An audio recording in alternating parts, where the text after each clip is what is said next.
It was the summer of 2005. I was 17, and our group of friends decided to spend a weekend at a remote cabin deep in the woods, far from the prying eyes of our parents. The cabin belonged to my friend Mark's uncle, who warned us about the old forest and the strange things that happened there. We laughed it off, eager for a weekend of freedom. The cabin was rustic but cozy, nestled in a clearing surrounded by towering trees. We arrived in the late afternoon, the sun casting long shadows across the clearing. Inside, we found a spacious living room with a large fireplace, a small kitchen, and 3 bedrooms. We unloaded our bags and immediately started planning our weekend. The nearest town was miles away, and we had stocked up on enough food and drinks to last us. That first night, we sat around the fireplace, sharing ghost stories and drinking. The atmosphere was jovial, filled with laughter and the crackling of the fire. As the night wore on, we grew more relaxed, the alcohol taking its toll. It was then that Mark suggested we explore the forest the next day. His uncle had told him about an old, abandoned village deep within the woods, a place with a dark history.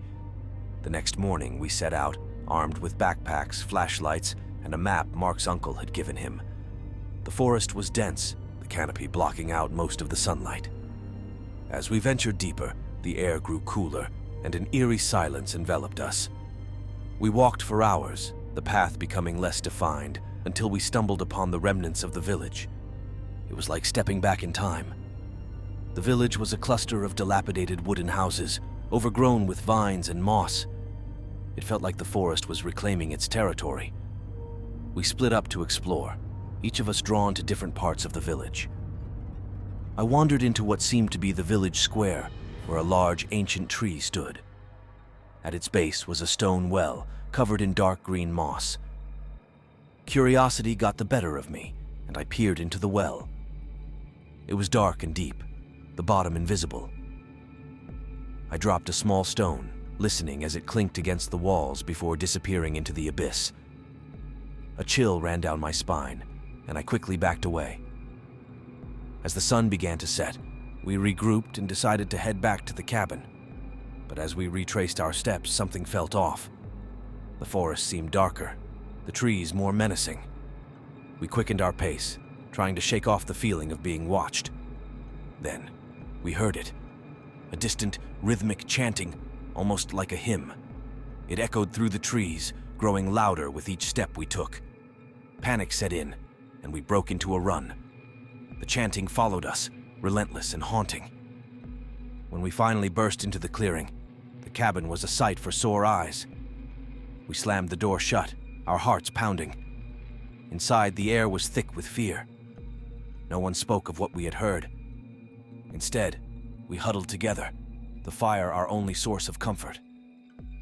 That night, sleep eluded us. Every creak, every rustle of leaves sent us into a frenzy. In the early hours of the morning, I heard it again, the chanting. It was closer now, surrounding the cabin. I peeked through the window, my blood turning to ice. In the dim light, I saw them. Figures in hooded robes, their faces hidden in shadows, standing in a circle around the cabin. We spent the rest of the night in terrified silence, watching the figures through the windows. As dawn broke, they vanished, leaving no trace behind.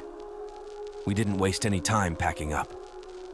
By mid-morning, we were on the road, the cabin disappearing behind us. That would have been the end of it if the terror had ceased, but it followed me. A week after we returned home, I began to have nightmares. Every night, I found myself back in that village, the hooded figures surrounding me. Their chants were now clearer, each word a twisted incantation that made my skin crawl.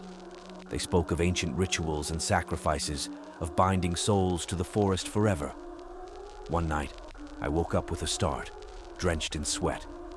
As I lay there, catching my breath, I heard a familiar sound outside my window. The chanting. I froze, too terrified to move.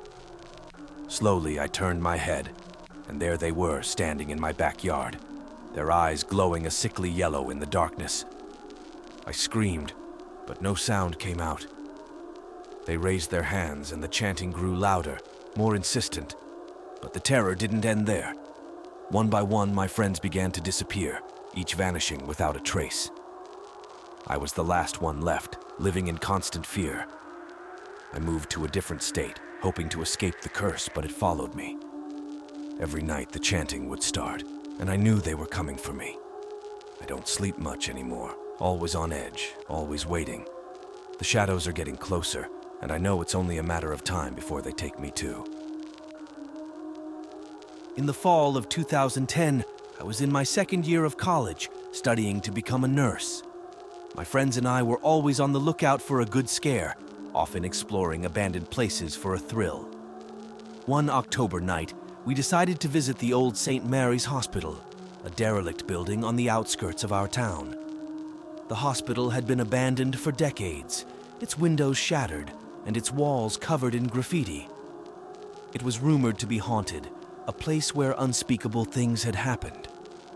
We arrived just after sunset, the sky painted with hues of orange and purple.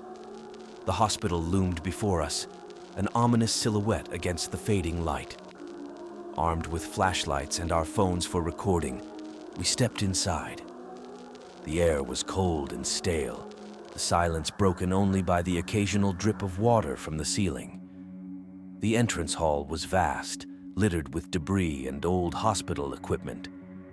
We made our way through the building, our flashlights casting eerie shadows on the walls.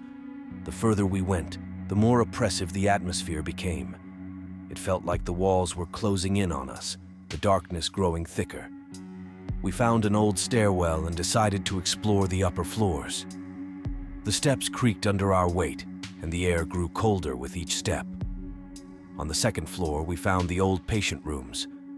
Most were empty, but some still had rusted beds and decaying furniture.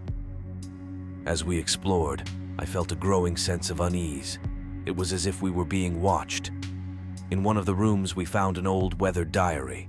The entries were faded, but we could make out the ramblings of a patient who claimed to see shadow people, figures that lurked in the corners, always watching but never approaching. The last entry was particularly chilling. "They are coming. I can feel them. They want to take me." As we read the diary, we heard a faint noise, like a whisper carried by the wind. We turned off our flashlights, listening intently. The whispering grew louder, echoing through the hallways. It was unintelligible, a chorus of voices blending into one. We exchanged nervous glances, our earlier bravado fading fast. We decided it was time to leave. As we made our way back to the stairwell, the whispering followed us, growing louder and more urgent. Suddenly, our flashlights flickered, plunging us into darkness. Panic set in, and we fumbled with the switches, trying to get them to work. When the lights came back on, we saw them, shadowy figures standing at the end of the hallway, their forms indistinct but menacing. We bolted for the stairs, the shadows seemingly following us. The descent was a blur of panic and adrenaline. We burst out of the hospital, gasping for breath, the cold night air a welcome relief. But as we ran towards our car, I glanced back and saw them, shadowy figures standing in the windows, watching us. We didn't speak on the drive back, each of us lost in our thoughts.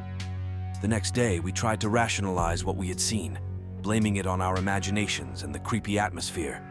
But deep down, we knew there was something more, something we couldn't explain. Weeks passed, and the memories of that night began to fade, replaced by the usual concerns of college life. But then, strange things started happening. I began to hear whispers at night, just as we had in the hospital. At first, I thought it was my mind playing tricks on me, but the whispers grew louder, more insistent. They seemed to be coming from the corners of my room, from the shadows. I confided in my friends, only to discover that they were experiencing the same thing. Each of us heard the whispers, felt the presence of the shadow people. It was as if we had brought something back with us from the hospital. We were being haunted, and there was no escape. One night, I woke up to find a shadowy figure standing at the foot of my bed. It was tall and featureless, its presence filling the room with a suffocating dread. I couldn't move, couldn't scream. The figure slowly moved closer, its whispering filling my ears. I squeezed my eyes shut, praying for it to go away. When I opened them, the figure was gone, but the terror remained. Desperate, we decided to return to St. Mary's, hoping to find a way to end the haunting. We gathered our courage and set out once again, this time determined to confront whatever was plaguing us. The hospital was just as foreboding as before, its darkened halls filled with an oppressive silence. We retraced our steps, making our way back to the room where we had found the diary. The whispers began almost immediately, echoing through the halls. We huddled together, fear gripping our hearts. In the center of the room, we placed the diary on the floor and lit a circle of candles around it. Ethan, the bravest of our group, spoke aloud, addressing the spirits. "We're sorry for disturbing you. We didn't mean any harm. Please leave us in peace." For a moment, nothing happened. Then, the temperature dropped and the candles flickered. The whispers grew louder, more frantic. The shadowy figures appeared, surrounding us. Their eyes glowed with an unnatural light, and their whispers filled our minds with terror. Suddenly, the diary burst into flames. The shadows recoiled, their whispers turning into screams. We watched in horror as the figures writhed and twisted, their forms disintegrating in the fire. The flames grew brighter, filling the room with a blinding light. When the light faded, the shadows were gone. The room was silent, the air still. We stood there, stunned, barely able to comprehend what had happened. Slowly, we made our way out of the hospital, the weight of the experience heavy on our shoulders. In the weeks that followed, the whispers ceased, and the sense of being watched faded. But the memories of that night stayed with us, a constant reminder of the darkness we had encountered. We never spoke of it again, each of us trying to move on with our lives.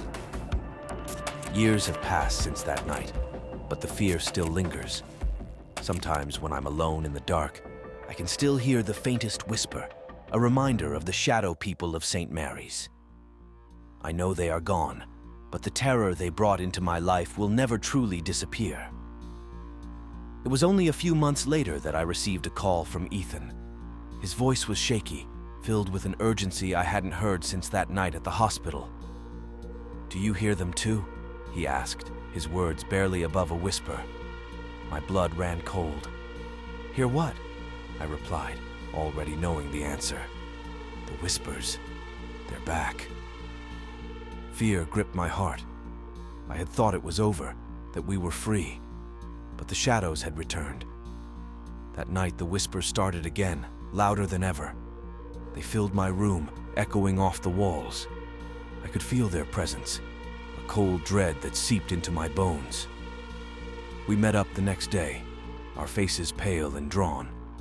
We had no choice but to return to St. Mary's, to find a way to end it once and for all. This time, we were prepared. We brought salt, candles, and an old book of rituals we had found in a dusty corner of the library. The hospital was even more foreboding, its darkened halls filled with an oppressive silence. We made our way to the room where we had found the diary. The whispers began almost immediately, echoing through the halls. We huddled together, fear gripping our hearts. We drew a circle of salt around us and lit the candles, the flickering flames casting eerie shadows on the walls.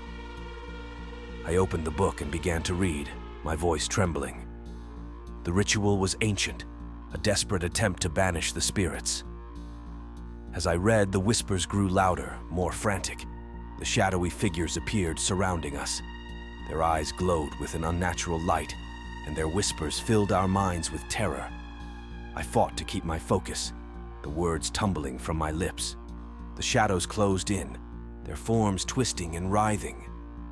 The air grew colder, the candles flickering wildly. I could feel their hatred, their anger. They wanted us gone, but we stood our ground. Finally, I spoke the last words of the ritual, my voice barely audible over the cacophony of whispers. For a moment, nothing happened. Then the shadows began to fade, their forms disintegrating into the air. The whispers grew fainter, until they were nothing but a distant echo. The room was silent, the air still. We stood there, stunned, barely able to comprehend what had happened. Slowly, we made our way out of the hospital, the weight of the experience heavy on our shoulders. In the weeks that followed, the whispers ceased, and the sense of being watched faded. But the memories of that night stayed with us, a constant reminder of the darkness we had encountered. We never spoke of it again, each of us trying to move on with our lives. Years have passed since that night, but the fear still lingers.